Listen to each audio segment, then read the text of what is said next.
Hello दोस्तों, मेरा नाम है योगेश रावत और हम लोग निफ्टी बैंक निफ्टी के बारे में रोज चर्चा करते हैं कि नेक्स्ट डे के लिए हमारी क्या स्ट्रैटेजी होनी चाहिए। तो लेट्स सी कि हम लोग आज हम लोगों ने निफ्टी और बैंक निफ्टी में जो कल मैंने आप लोग के साथ शेयर किया था, आई होप आप लोगों के काम की चीज होगी और आप लोगों को काम बहुत आया होगा। मैंने आप लोगों को पहले ही बोला था कि जब तक 580 और 575 का ब्रेकआउट नहीं होता हम नीचे की तरफ नहीं देखेंगे और ऊपर की तरफ कॉल की पोजीशन तभी बनेगी जब 350 को वो क्रॉस करेगा।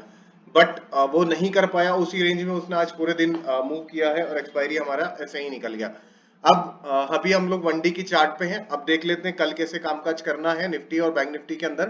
तो निफ्टी में एक प्राइस एक्शन को बनते हुए देख रहा हूँ।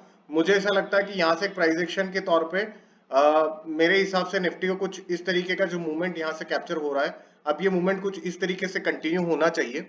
एक बहुत अच्छा प्राइस एक्शन बन सकता है। तो हमें इस तरीके से इसके ऊपर किस तरीके का हमें आगे स्ट्रैटेजी बनानी चाहिए और क्या हमारे लिए इंपॉर्टेंट पॉइंट्स है, लेट्स सी 5 मिनट की चार्ट पे चल के हम लोग समझ लेते हैं। 5 मिनट की चार्ट पे हम लोग अगर ध्यान से देखें तो हमारे पास एक बहुत बहुत अच्छा सपोर्ट यहाँ बनते हुए दिख रहा है। वो सपोर्ट अभी भी निफ्टी ने ब्रेक नहीं किया है, मतलब निफ्टी अभी भी पॉजिटिव ही है। अगर 580 का ब्रेकआउट होता है तो हम लोग नीचे की तरफ पोजीशन को लेके सोच सकते हैं। बट अभी ब्रेकआउट नहीं हुआ है तो हम लोग अभी भी पॉजिटिव होने की तौर पे ही देखेंगे। तो लेट्स सी, हम लोग तीनों कंडीशन में बात कर लेते हैं। मेरे हिसाब से अब कल के लिए निफ्टी का जो आज की क्लोजिंग हमारी हुई है 624 के आसपास, तो कल इफ इन केस अगर गेप अप ओपनिंग होती है यहाँ कहीं पे या यहाँ कहीं पे हमारे पास गेप अप ओपनिंग होती है, तो मैं एक सिंपल सा एक बोलना चाहूंगा कि आज का जो हमारा हाई है 684 का, जब तक उसके ऊपर कल निफ्टी ना निकले हमें ट्रेड नहीं लेना है। अगर गेप अप ओपनिंग होने के बाद भी यहाँ पे थोड़ा सा आके समय बिता के अगर कुछ इस तरीके का मूवमेंट हम लोग को निकलता है तो हम लोग ऊपर की तरफ टारगेट एक्सपेक्टेड कर सकते हैं। लगभग 17,750 का पहला हमारा टारगेट होगा। दूसरा हमारा जो टारगेट होगा वो 17,800 का दूसरा हमारा टारगेट होगा। छोटे टारगेट्स हैं बट काफी अच्छा रिस्क रिवॉर्ड रेशियो आप लोगों का बैठेगा। इफ इन केस अगर कल मार्केट फ्लैट ओपनिंग हो जाता है तो मैं वेट करूंगा कि ये मेरे लिए बिल्कुल ट्रेडिंग नो ट्रेडिंग जोन की तरह काम करेगा। क्योंकि फ्लैट ओपनिंग में हम लोग यही चीज नोटिस कर रहे हैं कि वो जब भी ये हमारे पास एक रेजिस्टेंस बहुत स्ट्रांग बना हुआ है, हो सकता है इस रेजिस्टेंस से हमको यहाँ पे आसपास अगर कहीं पर रेड कैंडल या शूटिंग स्टार या बुलिश एंगल्फिंग कैटल या कोई भी बेयरिश कैटल हम लोग को दिखती है तो हम लोग नीचे की तरफ टारगेट एक्सपेक्टेड कर सकते हैं, वो भी 624 तक। बट ये बहुत छोटे टारगेट है तो इसके लिए इससे अच्छा है कि मैं 20-30 पॉइंट के लिए काम करने से अच्छा है कि मैं उस ट्रेड को ना लूं अगर मुझे काम करना है तो।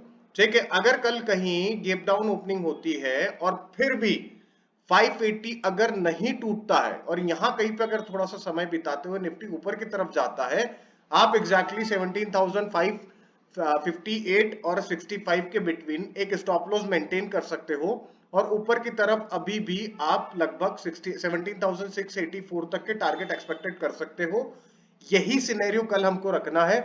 बीच में अगर फ्लैट ओपनिंग होती है, मैं नो ट्रेडिंग जोन इसलिए बोल रहा हूं क्योंकि ये सिर्फ 50 पॉइंट 60 पॉइंट की एक रेंज है जिसके अंदर हम लोग काम करके कुछ आप नया नहीं कर लोगे। कभी कभी हमें थोड़ा सा पेशेंस के साथ काम करना चाहिए, क्वांटिटी को थोड़ी हल्की रखना चाहिए।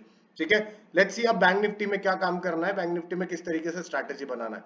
बैंक निफ्टी में वनडी की चार्ट पे अगर हम लोग ध्यान से देखें तो एक बहुत अच्छा प्राइस एक्शन बनता हुआ दिख रहा है।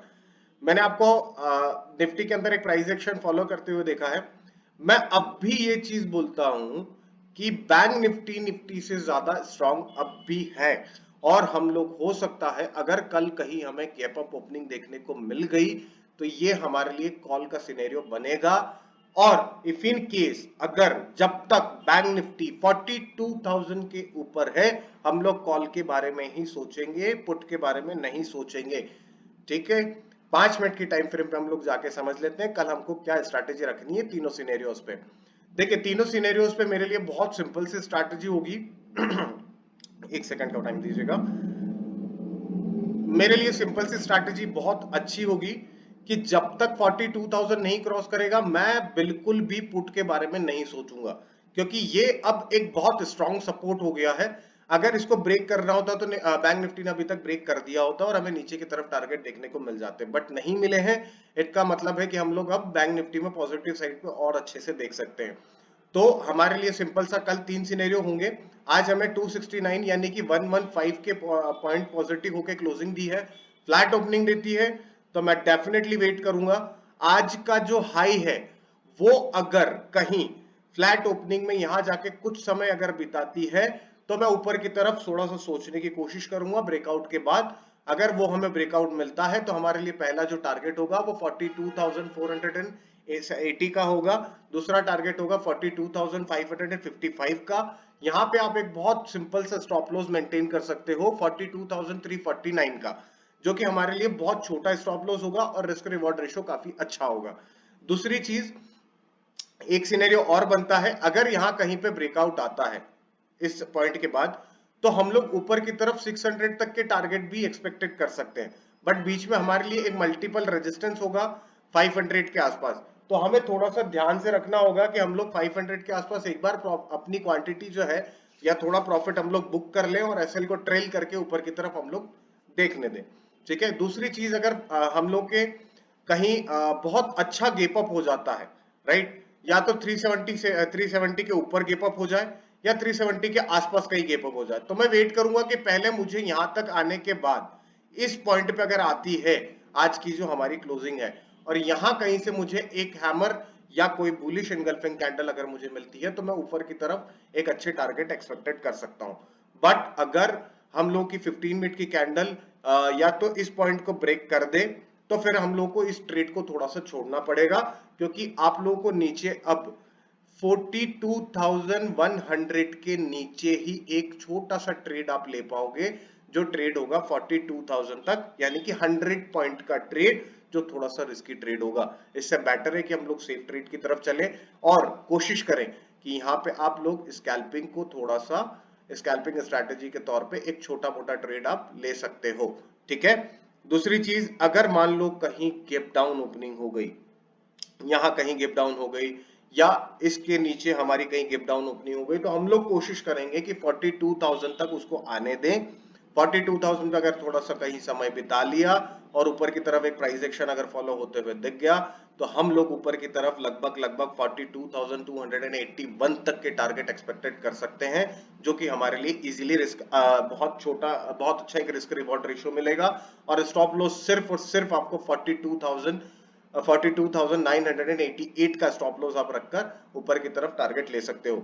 मैं अब भी यही कह रहा हूं कि जब तक 42,000 हमारा ब्रेक नहीं होता है और इससे भी ज्यादा सेफ लेवल अगर देखना है तो 42,988 जब तक, सॉरी 995 जब तक ब्रेक नहीं होता है और हमारा कुछ समय अगर उसके आसपास नहीं बिताए और नीचे की तरफ ना मूवमेंट करे, तो हम लोग 41,888 का पहला टारगेट, दूसरा टारगेट 41,797 का दूसरा टारगेट एक्सपेक्टेड तभी कर सकते हैं, तभी हम लोग पुट के बारे में सोच सकते हैं। और जब 41,683 को अगर ब्रेक कर देता है कहीं बैंक निफ्टी, तो फिर हम लोग बहुत नीचे के टारगेट एक्सपेक्टेड कर सकते हैं, जो कि 41,000 तक हो सकते हैं। बट उससे पहले जब तक बैंक निफ्टी सॉरी इस 42,000 के ऊपर है, हम लोग को कॉल के बारे में ही सोचना है। एंट्री हमारी इस तरीके से होनी चाहिए। मैं तीनों सिनेरियोज आप सामने क्लियर कर चुका हूं, तो ये सिनेरियोज पे आप कल आराम से काम कर सकते हो। ठीक है। अगर वीडियो अच्छी लग रही हो तो आप लाइक और सब्सक्राइब जरूर करिएगा और दोस्तों के साथ शेयर करना मत भूलिएगा। Thank you so much.